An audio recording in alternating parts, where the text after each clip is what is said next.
자, 오늘은 여러분과 함께 토지정책 관련된 내용부터 설명합니다.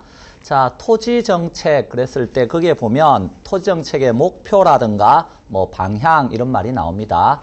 토지정책의 목표는 당연히 국토를 균형 개발해야 되겠죠. 예, 그러기 위해서는 토지의 효율성을 제고하고 형평성 있는 분배 이런 걸 촉진시킬 필요가 있고요. 개발할 땅은 개발하고 또 보존할 땅은 잘 보존해서 개발과 보존이 조화되도록 해야 되겠죠. 당연히 토지 투기는 억제해야 되겠죠. 그리고 개발 이익이 발생했다 그러면 그런 것들은 또 사회적으로 환수할 필요가 있다. 자, 이런 것들이 토지정책의 목표입니다.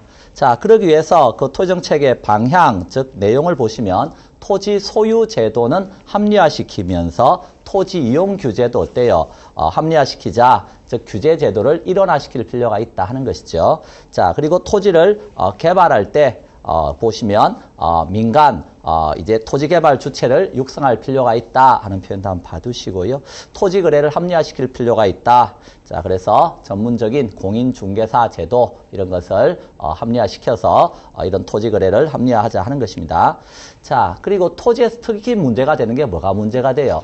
토지에서는 투기 이런 것이 문제가 될 수 있죠. 자, 그래서 투기라는 단어가 문제가 될 때 항상 등장하는 용어가 뭐냐 하면 투기를 억제해야 되겠다 이런 용어가 등장하네요. 그러기 위해서는 토지의 사회성과 공공성을 강조해서 당신 땅이기 전에 국토공간의 일부다 이런 걸 좀 기억해 달라는 거예요. 그게 토지 공개념 제도로 나타나는 겁니다. 그래서 토지의 사회성과 공공성을 강조하는 겁니다. 자, 따라서 토지를 효율적으로 이용하면서도 공공복리를 우선시키겠다 하는 것이 토지 공개념 제도입니다.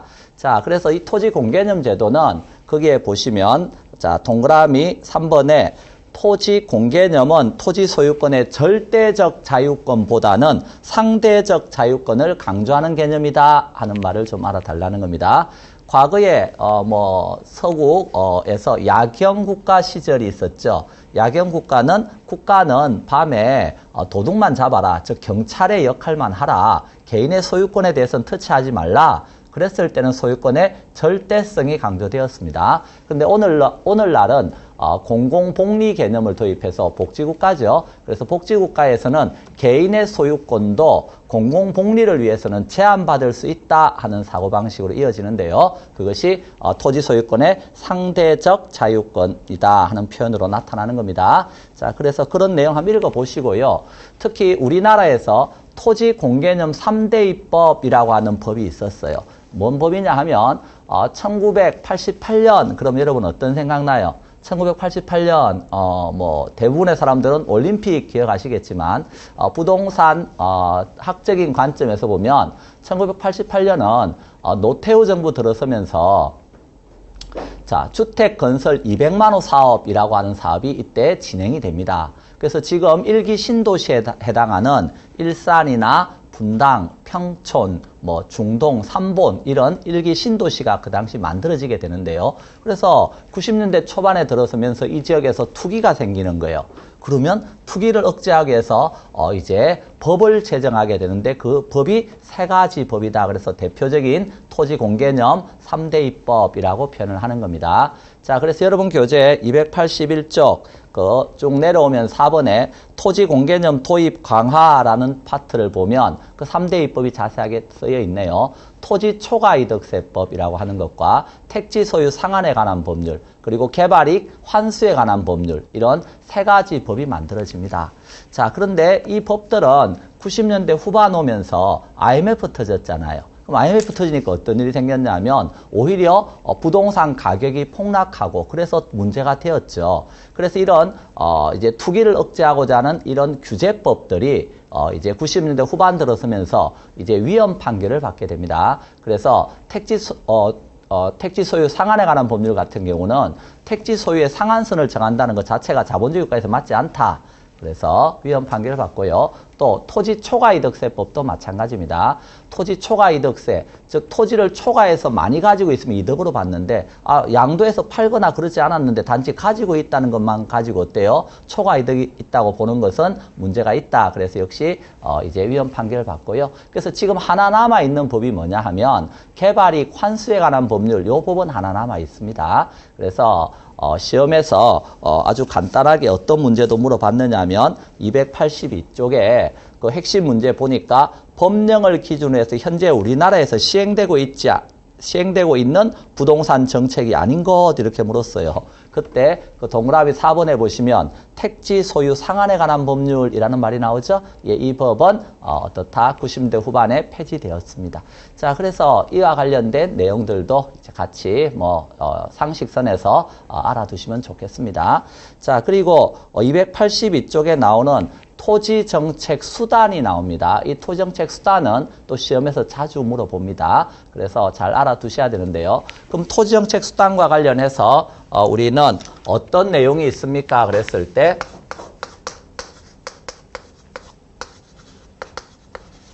자, 토지정책 수단이다 그랬을 때 첫 번째 이런 걸 한번 생각해 볼 수 있죠. 직접적 개입이다.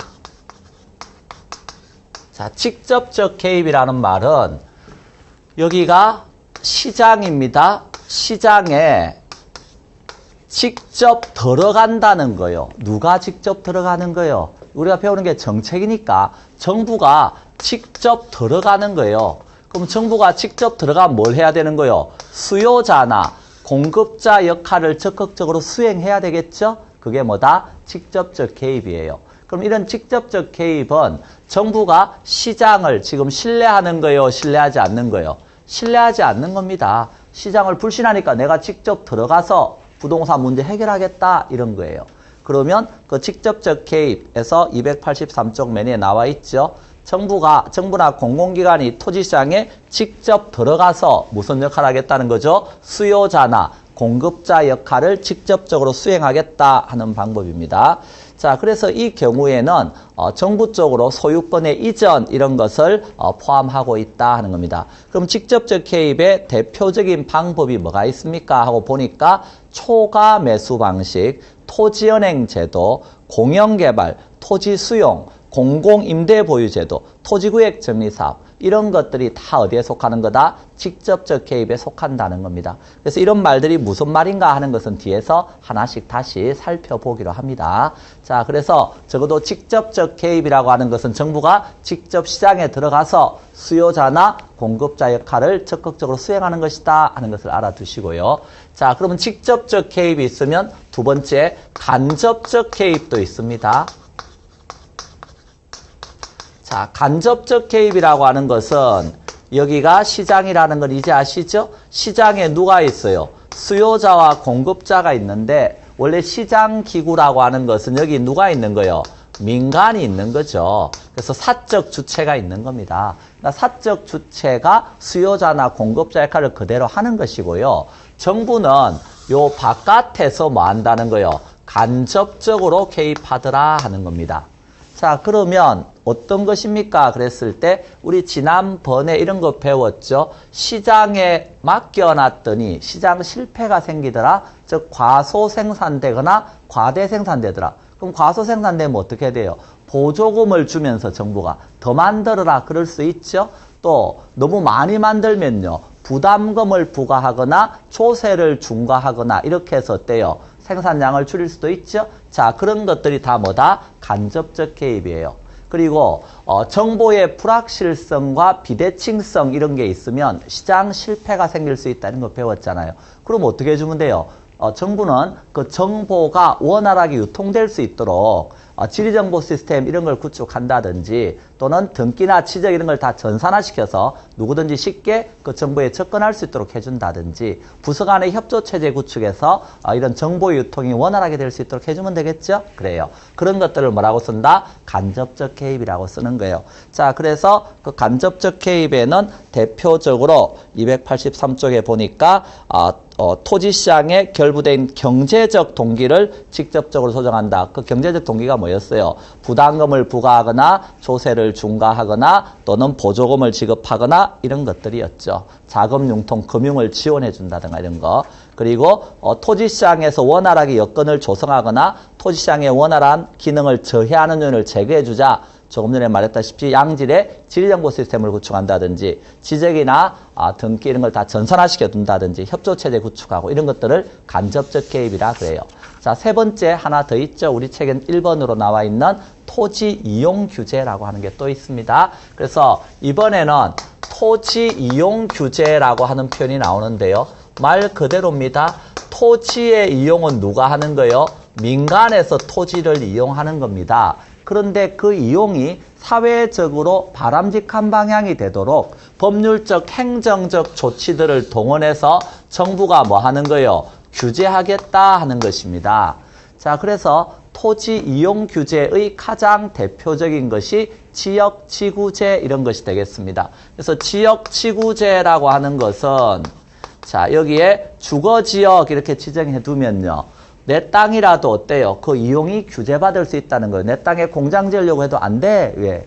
주거지역은 공장이 들어오면 주변 환경과 어울리지 않죠. 그래서 다른 사람이 피해 줄 수 있지 않냐. 그래서 이렇게 그 이용을 규제하겠다는 거예요. 자, 그래서 토지의 이용이 최유효 이용이 될 수 있도록 정부가 법률적, 행정적 조치들을 동원해서 규제하는 것, 그게 토지 이용 규제인데 가장 대표적인 것으로서 지역지구제라든가 각종 인가나 허가 맡으세요 하는 인허가 이렇게. 그리고 건물 지을 때 건축 규제라든가 구획 규제, 자, 이런 것들이 다 어디에 속하는 것이죠? 그래요. 토지 이용 규제에 속하는 겁니다. 자, 그래서 282쪽 토지 이용 규제와 관련해서 인허가 이런 말들 나오죠. 예, 각종 도시계획을 세워서 그 계획에 맞도록 이용하세요. 이런 것들도 역시 어때요? 토지 이용 규제에 속한다는 거예요. 자, 그러면 이와 관련해서 우리는 관련된 내용들 하나씩 배울 텐데요. 그 중에 우리 아까 직접적 개입에서 토지은행제도라고 하는 말을 배웠고 또 초과 매수 방식 이런 말도 배웠네요. 예, 그래요. 그리고 요 직접적 개입의 택지 공영개발 이런 거 있었죠? 그래요. 이런 내용들을 좀 더 하나씩 살펴보기로 하고요. 여기 있는 토지 이용 규제의 대표적인 예로서 지역지구제 이야기 이런 것도 좀 더 살펴보기로 하고 이렇게 하면 돼요. 자, 그러면 그와 관련해서 284쪽에 가면 자, 관련 핵심 문제가 하나 나오네요. 자, 부동산 정책에 관한 설명으로 틀린 것하고 26회 작년도 시험에서 물어봤어요. 자, 1번에 보시면 부동산에 대한 부담금 제도나 보조금 제도는 정부의 부동산 시장에 대한 직접 개입 방법이다 이런 말을 썼어요. 틀렸죠? 우리 부담금이나 조금 전에 배웠던 보조금 이런 것은 경제적 동기를 조정하는 방법으로서 간접적 개입에 속한다라는 걸 조금 전에 배운 거예요. 그래서 이런 문제 나오면 출제위원한테 우리는 고맙습니다 라고 말해주면 되겠네요. 자, 답은 1번이 되겠습니다. 자, 나머지 한번 읽어보시고요.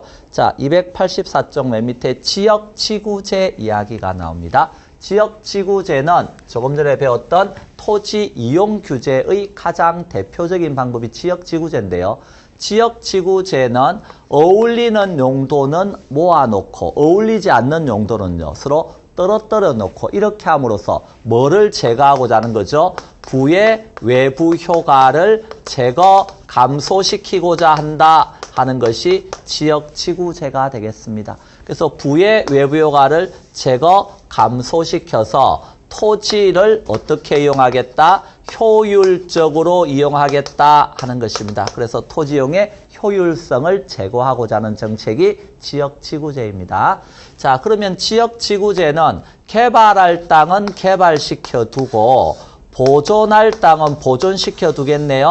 그러면 개발과 보존이 조화되어서 우리 후세대들도 개발이 주는 토지의 효용과 보존의 토지가 주는 효용을 다 누릴 수 있겠네요. 그러면 어떻게 되느냐 하면 세대 간의 형평성이 제고될 수 있다 하는 것도 하나 알아두시면 되겠네요. 예. 자, 제가 형평성이 제고된다는 건 세대 간의 형평성이 제고되는 겁니다. 왜? 지금 세대에서 다 개발해버리면 후세대 사람들은 어때요? 보존의 토지가 주는 효용을 누릴 수 없잖아요. 그러니까 개발과 보존의 토지를 다 물려주면 세대 간의 형평성이 좋아지는 거죠. 그렇지만 이렇게 지역지구제처럼 개발할 땅과 보존할 땅을 이렇게 구분해서 물려주게 되면 현재 세대의 지역 간에는 어떤 문제가 생길 수 있어요? 현 세대 지역 간에는 형평성에 문제가 생길 수 있단 말이에요. 형평성이 좋아지는 게 아니고 문제가 발생한다는 거예요. 왜? 개발할 땅에서는 지가가 올라가고 보존할 땅에서는 지가가 하락하고 이렇게 되면 당연히 개발의 토지를 가진 갑과 보존의 토지를 가진 을 사이에는요. 형평성에 문제가 발생할 수 있죠. 그래요. 그래서 이런 문제에 대한 대책으로서 우리가 배운 것 중에 TDR 제도, 개발권, 양도제 이런 것을 우리가 또 배우게 됩니다. 자, 그래서 이 TDR 제도 이런 것은 형평성 문제에 대한 대책이다 하는 것 하나 기억하시고요.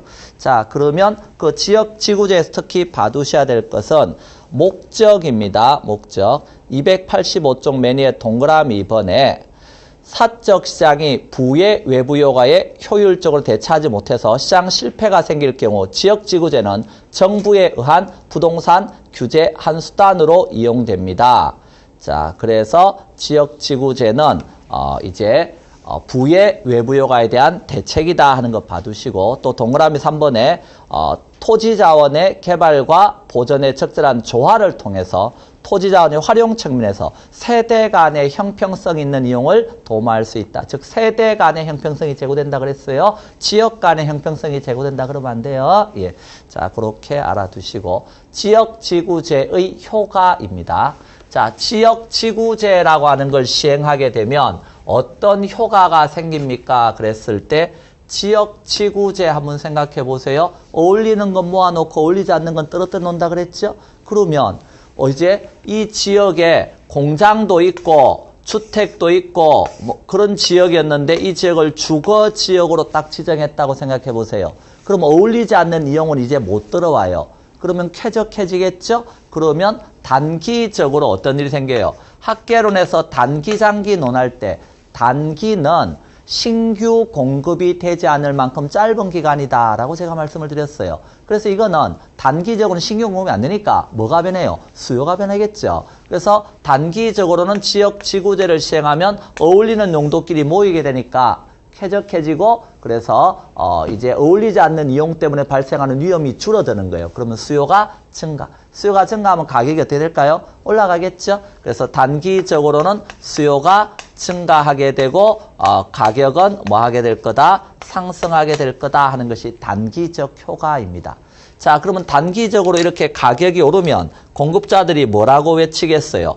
돈 되는 거 이렇게 외치지 않겠어요? 그죠? 예, 돈 되는 거. 돈 되면 그 다음에 뭔 일이 생긴다 그랬어요? 공급자들이 돈 되네 그러면서 공급이 어때요? 늘어난다 그랬죠? 이때 그럼 신규 공급이 들어올 수 있네요. 그게 장기적 효과입니다. 그럼 장기적으로 공급이 어떻게 될 거예요? 증가하는데 어디까지 증가합니까? 그것은 초과이윤이 뭐 할 때까지? 소멸할 때까지 공급은 늘어나는 거예요. 그럼 초과이윤이 어디 있는데요? 그랬을 때 이만큼 지금 초과이윤이 있잖아요. 그때 공급을 늘릴 때 비용이 일정 산업이다 그러면 비용 일정이라는 말 기억나시죠? 비용이 일정하다는 말은 이 주택의 공급을 늘릴 때 철근 비용, 시멘트 비용이 옛날하고 똑같다. 그러면 옛날에 받던 요 돈만 받아도 정상이 누릴 수 있잖아요. 그러니까 공급은 여기까지 쫙 해서 늘어나게 된다는 거예요. 그래서 하얀색이 될 때까지 공급이 늘어나는 거예요. 이게 무슨 산업이죠? 비용 일정 산업. 그럼 비용 일정 산업 같은 경우에는 보시다시피 장기적으로 가격은 어떻게 돼요? 원래 수준으로 되돌아왔죠? 양은 어떻게 됐죠? 당연히 증가하게 되었네요. 공급이 우측으로 왔으니까 이렇게. 그런데 비용 증가 산업이면 어떻게 될까요? 비용 증가라는 말은 주택의 공급을 늘릴 때 철근 비용, 시멘트 비용이 옛날보다 더 들어간대요. 그럼 옛날보다 돈을 어때요? 더 받아야 정상이 누릴 수 있죠? 그러면 공급은 빨간색이 될 때까지만 늘어나는 거예요. 그럼 비용 증가 산업이 되면 보시다시피 이 경우에는 비용 증가 산업이 되면 P는 원래 수준보다 올라간 거 보이시죠? 예, 그래요. 양은요, 역시 어떻게 됐어요? 증가했죠? 다만 증가하는 폭이 어때요? 좀 적을 뿐이죠? 예, 그래서 우측으로 갔으니까 양은 증가하는 거예요. 그래서 여기에서 알아두실 것은 285쪽 단기적 효과와 장기적 효과가 쭉 나오고 있는데, 단기적으로는 동그라미 2번에 수요가 둘째 줄에 증가해서 주택 가치가 상승하게 되고 기존의 공급자가 뭘 누린다? 초과이윤 누린다. 그러면 장기적으로 어떻게 됩니까? 이제 신축이 허용되면 공급이 늘어나겠죠? 자, 어디까지 늘어납니까? 그랬을 때 286쪽 맨 위에 박스로 정리가 돼 있네요. 비용 일정 산업의 다른 말이 비용 불변 산업입니다. 그러면 주택 가치는 원래 수준으로 복귀하게 되고 공급량은 어때요? 증가하게 된다 하는 겁니다. 자, 그리고 비용 증가 산업이면 가격은 원래보다는 더 받아야 된다 그랬죠? 그리고 공급은 증가입니다. 비용 감소 산업이면요. 주택을 공급할 때 철근 비용, 시멘트 비용 옛날보다 더 적어졌어요? 그럼 옛날보다 돈을 어때요? 더 적게 받아도 정상이윤 누릴 수 있죠? 그러니까 이때는 공급이 상당히 많이 늘어나게 되고요. 그때는 이제 주택 가치는 원래 수준보다 어떻다? 하락하게 된다 하는 겁니다. 그래서 다 무슨 뜻이냐 하면 장기적으로 공급은 늘어요. 그러니까 양은 주택 공급량은 무조건 증가해요. 근데 어디까지 증가하느냐 하는 것은 그 산업이 어떤 산업이냐에 따라 다르다는 거예요. 비용이 일정 산업이면 즉 불변 산업이 옛날에 받던 돈만 받아도 되니까 공급은 하얀색까지 늘어나는 거고요. 비용 증가 산업이면 옛날보다 생산비가 더 들었으니까 돈 더 받아야 돼야 정상이 누리니까 여기까지 빨간색이 될 때가 늘어나고요. 비용 감소 산업이면요. 주택을 지을 때 철근 비용, 시멘트 비용이 옛날보다 어때요? 더 적어도 되니까 이제 여기까지 파란색이 될 때까지 공급은 늘어난다는 거예요. 자, 그것을 설명해 주고 있습니다. 자, 그 정도 보시고요. 286쪽의 가운데 지역지구제와 독점의 문제 이런 말이 나옵니다. 자, 독점을 줬을 때 어떤 경우에 초과인이 누리게 됩니까? 그러면 자, 우리가 효율적 시장 배웠죠. 효율적 시장에서 어떤 거 배웠어요? 어떤 정보가 있으면 그 정보는 지체 없이 어디에 반영된다? 가치에 반영된다 이런 거 배웠잖아요. 자, 반영되는데 그러면 언제 땅 사야 초과이 는다 그랬어요? 그 정보가 가치에 반영되기 전에 미리미리 사놔야 어때요? 나중에 그 정보를 반영해서 이 지역이 개발된다 하는 정보를 반영해서 지가가 오르면 초과이 누릴 수 있잖아요. 따라서 이 초과 이유는 언제 누릴 수 있는 거죠? 사전에 미리 가지고 있은 사전적 독점의 경우에 초과이윤의 문제가 생기는 거예요. 근데 사후적 독점은요. 나중에 발생한 독점은 이미 지가가 올라서 내가 들어가서 어때요? 이제 독점을 얻었다. 그것은 초과이윤을 누릴 수가 없다는 거예요. 자, 따라서 초과이윤의 문제는 어디에 생기는 거다? 사전적 독점에 생기는 거지 사후적 독점에서는 문제가 되지 않는다. 왜냐하면 사후적 독점은 이 경우 투자자가 지불하는 가격에는 이미 위치에 대한 가치가 가산되어 있기 때문에 그렇다 하는 겁니다. 자, 따라서 여기서 초과이윤은 사전적 독점의 경우에 누린다 하는 것 정도 알아두시면 되겠습니다. 자, 지역지구제의 가장 큰 문제점이 뭐라 그랬어요? 하나는 지역 간의 형평성의 문제라는 것이고요. 또 하나는요. 경직성의 문제입니다. 한번 지역지구제 지정해놓고 나면 상황에 따라 신축성 있게 대응하기 어렵다는 거예요.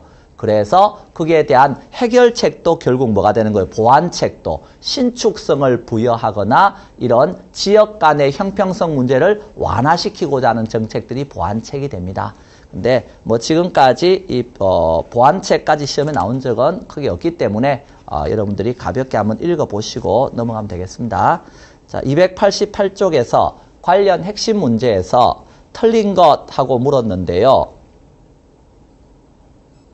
자, 거기에서 이제 적어도 여러분이 토지 이용 규제와 관련해서 가장 대표적인 게 뭐라 그랬죠? 지역지구제다 하는 겁니다. 지역지구제. 그러면 지역지구제와 관련해서 여러분들이 우리나라에서는 용도지역, 용도지구, 용도구역으로 나누고 있다는 건 공법 시간에 자세하게 배울 거예요. 그럼 용도지역은 다시 도시지역과 관리지역, 농림지역, 자연환경 보전지역으로 나눠진다 하는 것 정도는 아셔야 돼요. 그렇죠? 예. 도시지역은 다시 어때요?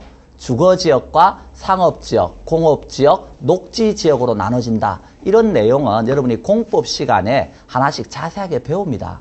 그래서 학개론 시간에 공법적 내용을 깊이까지 들어가진 않아요. 그런데 그 문제에서 그 5번에 보면 용도 지역 중에서 자연환경 보전 지역은 도시 지역 중에서 이런 말이 나오잖아요. 자, 우리가 용도 지역은 어떻게 나온다고요? 도시 지역, 관리 지역, 농림 지역, 자연환경 보전 지역으로 나눈다고요. 그러면 자연환경 보전 지역이 도시 지역 중에서 이렇게 말하면 맞아요, 틀려요? 당연히 말이 안 맞는 거죠. 그렇죠? 도시 지역이 있고 농림 지역이 있고 관리 지역이 있고 자연환경 보전 지역이 있는 거니까 도시 지역과 자연환경 보전 지역은 전혀 분리되어 있잖아요. 그러니까 거기에서 자연환경 보전 지역은 도심 지역 중에서 자연환경, 수자원, 해안, 생태계, 상수원 및 문화재의 보전과 수산자원의 보호 육성을 위해서 필요한 지역이다. 이런 말 하면 당연히 어때요? 이게 틀린 대답이 되는 거죠. 적어도 도시지역에는 도시지역 안에는 주거지역, 상업지역, 공업지역, 녹지지역이 있다. 이 정도는 알아야 돼요. 자, 그래서 이 내용은 공법적 내용이기 때문에 자, 틀린 것은 하고 물었을 때 답은 5번이다 정도는 찾을 수 있어야 됩니다. 자, 1번에서 그 용도 지역 지구제는 토지 이용 계획의 내용을 구현하는 법적 행정적 수단 중에 하나이다. 우리 토지 이용 규제 중에 대표적인 게 용도 지역 지구제였죠. 예, 맞는 말이 되겠습니다. 자, 토지 이용 규제를 통해서 우리가 뭐 할 수 있다 그랬어요? 부계 외부 효과를 제거 또는 감소시킬 수 있다라는 거 배웠죠. 자, 지구 단위 계획 이것도 역시 공법적인 내용입니다. 그래서 토지 이용을 합리화하고 그 기능을 증진시키며 미관을 개선하고 양호한 환경을 확보할 수 있습니다. 자, 용도 지역 지구제는 토지 이용을 제한해서 지역에 따라 지가의 상승 또는 하락을 야기할 수도 있습니다. 조금 전에 용도 지역 지구제는 개발할 땅은 개발하고 보존할 땅은 보존하잖아요. 그럼 개발할 땅에서는 지가 올라가고 반대로 보존할 땅에서는 지가가 내려갈 수 있어서 지역 간의 형평성 문제가 생길 수 있다. 이런 거 말씀드렸죠. 자, 그래서 다른 건 다 맞는데 5번이 틀린 답이 되겠습니다. 예. 자, 넘어가도록 합니다. 자, 그리고 개발이익 환수 제도 우리가 토지에 투기가 생기고 그러면 투기를 통해서 얻는 소득은 일종의 불로소득적 성격이잖아요. 그러니까 어때요? 개발이익 환수 이런 논리가 나올 수 있는데요. 그와 관련해서 그 289쪽에 보면 가운데 클라크라는 학자가 말한 개발이익 환수 제도가 나오는데요. 가볍게 한번 보도록 합니다. 직접 부과 방식이라고 하는 것은 그 개발이익을 얻는 사람에게 직접 개발 부담금 형태로 어때요? 부과하겠다는 겁니다. 자, 그래서 우리나라도 개발 부담금 부과하고 있죠. 아까 개발이익 환수에 관한 법률에 따라서. 그래서 이런 것들은 직접 부과 방식입니다. 초과 매수라고 하는 것은 정부에서 공영 개발을 이만큼 합니다. 그랬더니 주변 지역의 땅값이 막 올라가요. 그러면 요 지가가 올라가고 있는 이 토지까지 맞아 초과해서 매수하자. 그러면 개발이익을 환수할 수 있는 거 아니냐 이런 논리라는 거예요. 자, 그 다음에 상세 방식이라고 하는 것은 뭐 우리나라에서 쓰는 방식은 아니고요. 이건 싱가포르 같은 아주 국토가 좁은 나라에 쓰는 게 상세 방식이라고 하는 겁니다. 뭐냐 하면 자, 여기 갑 땅이 있는데요. 이 갑 토지가 공영개발 지역 안에 들어있어서 수용된답니다. 그럼 보상을 해줘야 될 거 아니에요. 근데 갑 토지가 여기도 있는 거예요. 보니까 근데 갑 토지가 여기 있는데 이 토지에서 공영개발하니까 지가가 1억이 올랐다는 거예요. 그럼 이거 보상을 해줄 때 요 1억만큼 오른 거 상세해주고 보상을 해주겠다 하는 방식이에요. 이렇게 해서 개발이익 환수하겠다. 우리나라에 쓰면 상당히 문제가 심하겠죠. 그래서 우리나라에 쓰진 않고 아주 국토가 좁은 싱가포르 이런 나라에 쓰는 게 상세 방식입니다. 자, 토지를 국유화하자. 좀 과격하죠? 예. 그래서 이런 방식들을 통해서 개발이익 환수하는 제도가 있구나 하는 것 한번 읽어보시면 되겠습니다. 자, 290쪽에 가서 또 우리는 적어도 토지은행제도, 여기 토지비축제도라고 되어 있는 요것은 아셔야 된다. 조금 전에 초감에서는 배웠죠? 예. 그래서 토지은행제도 정도는 좀 읽어봐 두실 필요가 있습니다. 토지은행은 토지비축제도라고도 하는데요. 이것은 스웨덴이라든가 이런 서구에서 발달한 제도인데요. 말 그대로입니다. 우리가 은행에다 돈을 비축해 두었다가 필요할 때 그 돈 꺼내 쓰잖아요. 그와 마찬가지로 미래의 용도를 위해서 미리 토지를 비축해 두는 제도예요. 그래서 필요할 때 그 토지를 꺼내 쓰겠다는 거예요. 그럼 언제 필요한데? 그랬을 때 대표적으로 토지 수급 조절용으로 토지에서 투기가 생겨서 지가가 올라간다. 그러면 어때요? 비축해 두었던 토지를 풀어서 공급을 열려서 지가를 안정시킬 필요가 있죠. 자, 그때 또 정부가 공영 개발한답니다. 그럼 어때요? 땅이 필요할 거 아니에요. 그때 비축해뒀던 토지를 어때요? 풀어서 공공개발용으로 제공을 해주겠다는 겁니다. 자, 그러기 위해서 토지를 뭐 해두겠다? 비축해두겠다 하는 것이 토지은행 제도라고 하는 겁니다. 우리나라도 2009년부터 공공토지 비축에 관한 법률이 시행이 되고 있네요. 자, 그래서 우리나라에서 현재 시행하고 있는 제도라고 알아두시고요. 그러면 그 의의부터 290쪽 한번 보면 이 토지은행 제도는 이미 개발되어 있는 토지를 지금 매입하는 게 아닙니다. 아직 개발되지 않은 미개발되어 있는 토지를 뭐 하는 거다? 미리 싼 값에 이렇게 비축해 두었다가 이제 필요할 때 그 토지를 이제 수요자, 즉 민간 개발업자에게 팔거나 대여하는 제도입니다. 주로 유럽에서 시행하고 있는 제도고요. 자, 그 다음에 장점은 미리 사두는 거잖아요. 선매하는 거였기 때문에 미리 사뒀기 때문에 필요할 때 공공용지를 적기에 바로 저렴하게 공급할 수 있다는 거예요. 그래서 토지은행은 미리 땅을 다 사두게 되면 정부가 계획을 세워서 이 토지를 효율적으로 개발할 수 있겠죠. 그래서 니엄번에 개인들에 의한 무질서하고 무계획적 개발을 막을 수 있다 하는 것입니다. 자, 그리고 개발이익을 사회적으로 환수할 수 있다. 미리 사뒀기 때문에. 단점은 미리 사두려면요, 막대한 토지 매입비가 들어갑니다. 그리고 매입한 토지의 관리가 또 쉽지 않네요. 그래서 이 토지를 비축해 두면 국공유지 형태로 비축을 해두겠죠. 그런 걸 공공자유보유라 그래요. 공공자유보유. 이런 국공유지 형태로 보유해 두면 관리가 쉽지 않다는 거예요. 빈민들이 들어와서 여기서 어때요? 생활을 한다든지. 그랬을 때 나중에 개발해야 되니까 나가주세요. 그러면요, 이 빈민들이 뭐라 그래요? 내가 어디서 듣긴 들었는데 뭐 시효 취득이 어떻고 뭐 이러면서 어때요? 아주 이제 여러 가지 측면에서 관리하기가 쉽지 않다는 겁니다. 자, 그런 것이 관리가 쉽지 않다는 거예요. 자, 그 다음에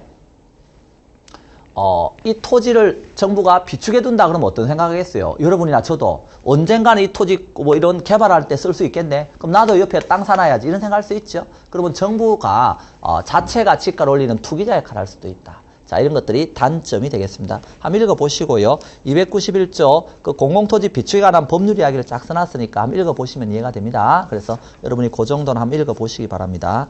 자, 292쪽 맨 밑에 공영개발 이야기가 나옵니다. 공영개발 정도는 하나 정도는 읽어볼 필요가 있네요.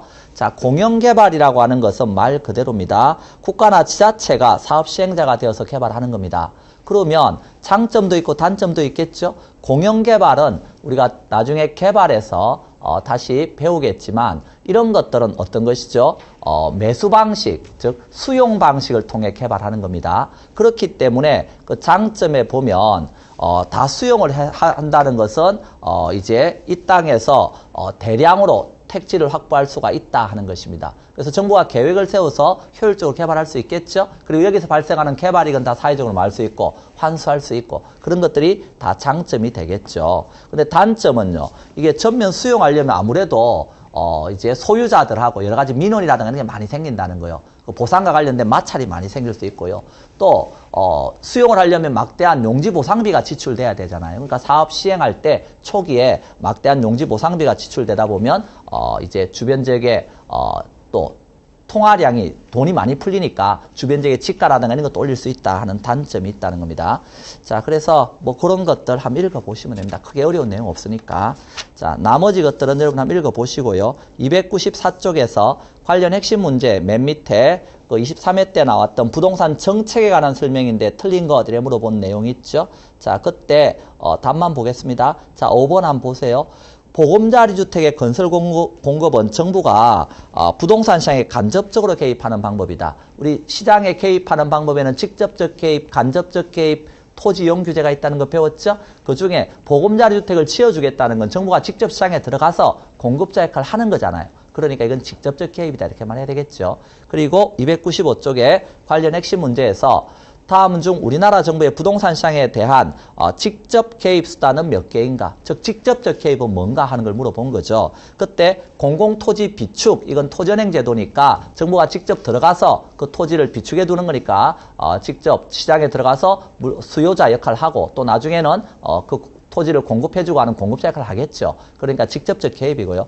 세금과 관련되어 있는 거 또는 부담금, 자금 융통, 금융과 관련돼 있는 이런 건 다 뭐라 그랬어요? 간접적 개입 기억납니까? 그래서 취득세라든가 종합부동산세, 거기 개발 부담금 이런 건 다 간접적 개입에 해당하는 거고요. 토지 수용이라든가 공영개발, 공공임대주택을 지어서 제공해 주는 것 이런 것들 다 뭐예요? 직접적 개입이죠. 대부비율, LTV 이것도 금융이니까 간접적 개입이란 말이에요. 그래서 적어도 직접적 개입에는 공공토지 비축, 토지 수용, 그 다음에 공영개발, 공공임대주택 제도. 자, 이런 네 가지가 있네요. 자, 그래서 직접 개입인가 간접 개입인가 정도는 알아야 된다 이런 뜻이죠. 자, 그래서 토지정책과 관련해서는 전체적으로 한 문제 정도 나오기 때문에 여러분이 세부적으로 깊이 있게 알기보다는 전체적인 흐름과 맥락 속에서 이제 그 지문 안에서 답을 찾을 수 있는 능력 정도 키워주시면 되겠습니다. 자, 잠깐 쉬었다가 주택정책으로 들어갑니다.